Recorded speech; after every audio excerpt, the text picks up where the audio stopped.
नारिकेलपूगद्रुमादिसुमनोहरपालिकानाम् आवाति मन्दमनिलः सह दिव्यगन्धैः शेषाद्रिशेखर विभो तव सुप्रभातम्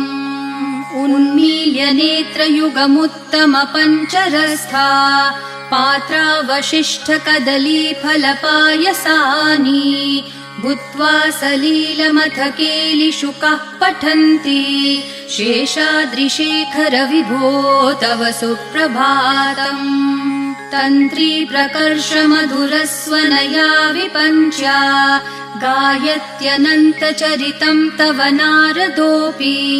भाषा समग्रमसकृत्करचार रम्यम् शेषाद्रिशेखर विभो तव सुप्रभातम् भृङ्गावली च मकरन्दरसानु